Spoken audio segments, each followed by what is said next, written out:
విజయనగరం జిల్లా గుర్ల మండలం అచ్యుతాపురం వద్ద ఏర్పాటు చేసిన వేదాంత మల్టీనేషనల్ ప్రైవేట్ ఏజెన్సీని రద్దు చేయాలని రవాణా రంగ కార్మికులు డిమాండ్ చేశారు.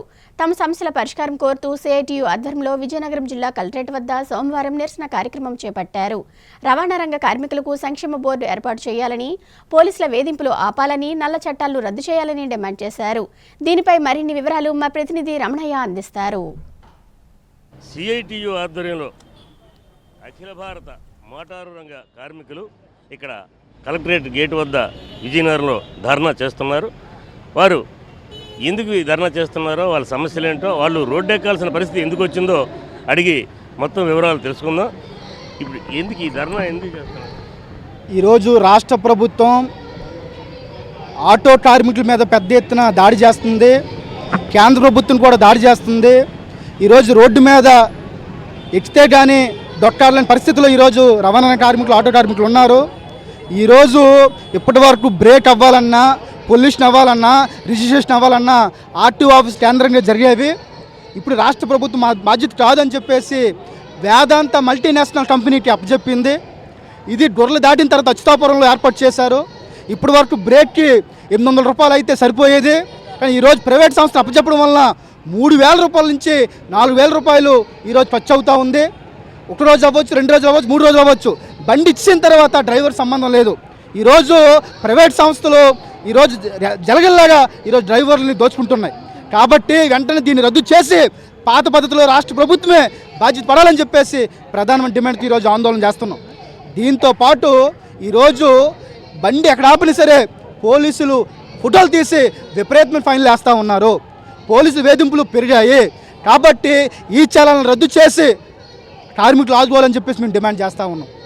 దీంతోపాటు ప్రభుత్వం అధికారులు రాకముందు మేనిఫెస్టోలో 15,000 రూపాయలు ఇస్తామని చెప్పేసి హామీ ఇచ్చారు. ప్రభుత్వం ఏర్పడి 9 నెలలు అవుతూ ఉంది. ఈ రోజు వరకు ఆటో కార్మికులకి ఎంత ఇస్తాం, ఎప్పుడు ఇస్తామని చెప్పేసి ఒక మాట మాట్లాడడం లేదు. కాబట్టి ఆటో కార్మికుల ద్వారా, డీజిల్ ద్వారా, ఆటో కొనుగోలు ద్వారా, జిఎస్టీ ద్వారా వేల కోట్ల రూపాయలు రాష్ట్ర ప్రభుత్వానికి, కేంద్ర ప్రభుత్వానికి ఆదాయం వెళ్తుంది. కానీ ఈ కార్మికుల కోసం 1 రూపాయి ఖర్చు చేయడం లేదు. ప్రమాదం జరిగితే 2 లక్షల నుంచి 5 లక్షల రూపాయలు పైన వేస్తామని చెప్పేసి చట్టం చేస్తూ ఉన్నారు. అంటే ఆటో కార్మికులు మరి రోడ్డు మీద బతకడానికి అవకాశం లేకుండా ఉరితో బిగిస్తూ ఉన్నారు. వెంటనే ఈ చట్టాన్ని రద్దు చేయాలని చెప్పేసి మేము డిమాండ్ చేస్తూ ఉన్నాం. ఇప్పటికైనా సరే కేంద్ర ప్రభుత్వం, రాష్ట్ర ప్రభుత్వం ఈ ఆటో కార్మికుల ఆదుకోవడం కోసం సంక్షేమ బోర్డుని ఏర్పాటు చేయాలి. సంక్షేమ బోర్డుని ఏర్పాటు చేసి కార్మికులు ఆదుకోవాలని చెప్పేసి మేము డిమాండ్ చేస్తాం. ఈ సమస్యలన్నీ పరిష్కారం చేస్తే మంచిది. లేకపోతే ఈ నెల 24వ తేదీన ఢిల్లీలో పెద్ద ఎత్తున ఆందోళన చేయబోతూ ఉన్నాం. కాబట్టి భవిష్యత్తులో జరిగే పోరాటాలకి ఈ రాష్ట్ర ప్రభుత్వం, కేంద్ర ప్రభుత్వమే బాధ్యత వహించి ఉండదని చెప్పేసి ఈ సందర్భంగా మీడియా ద్వారా హెచ్చరిస్తూ ఉన్నాం. చెప్పండి, మీకు ఉన్న సమస్యలు ఏంటి? అసలు ప్రధానమైన డిమాండ్లు ఏంటి? ప్రభుత్వం ఏం చేయాలని మీరు కోరుకుంటున్నారు? డిమాండ్స్ అంటే ఆటో వాళ్ళకి వేరేగా ఏమన్నా సార్, అప్పులు చేసి ప్రైవేట్ ఫైనాన్షియల్ తెచ్చుకొని ఆటోలు తీసుకుంటున్నామండి. ఏదో పిల్లలను పోషించడానికి, బతుకు తెరువు కోసం. ఈరోజు ఎప్పుడు కూడా నేటికి 95 నుంచి నేను ఫీల్డ్కి వచ్చి ఉన్నాను సార్. ఎప్పటికొచ్చి కూడా ఆర్టీఓ ఆఫీస్లో బ్రేక్ అయ్యేది ఎప్పుడు కూడా. అలాంటిది 2015 అయిపోయేదండి. ఇప్పుడు 3,500 రూపాయలు అయ్యిందండి మొన్న నేను వెళ్తే. అచ్యుతాపురం ఇక్కడి నుంచి 50 కిలోమీటర్ల దూరం అండి మాకు. వెళ్ళి బ్రేక్ చేయించుకుంటే అది ఏటి అయ్యిందో అవ్వలేదో కూడా తెలియని పరిస్థితి సార్.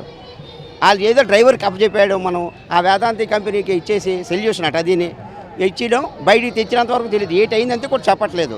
అలాగనే అప్పులు చేస్తే ఈ చలానాలు కూడా చాలా దారుణంగా ఉన్నాయి సార్. టికెట్లు ఉన్న దగ్గర బండి ఆపుతాం, అది వచ్చి ఫోటో తీస్తాను. ఇదేంటి సార్ అంటే ఏటి లేదంటాను. ఇవంటే చాలా బాధగా ఉంది సార్. పెట్రోలు, డీజిల్ ధరలు కూడా పెరిగిపోయి చాలా ఇబ్బంది పడుతున్నాం సార్. ఈ అప్పులు చేసి అప్పులు కట్టలేక, పిల్లలు పోషించలేక చాలా ఇబ్బందిగా ఉంది సార్. ఆటో పరిస్థితి అలాగ ఉంది సార్. దానివల్ల అందుకే ఇప్పుడు ఈ ధర్నా చేయడం జరిగింది. అది పలు రకాల సమస్యలతో ఆటో కార్మికులు రోడ్డెక్కారు. తమ సమస్యలు పరిష్కరించే వరకు ఈ పోరాటం చేస్తామని అంటున్నారు.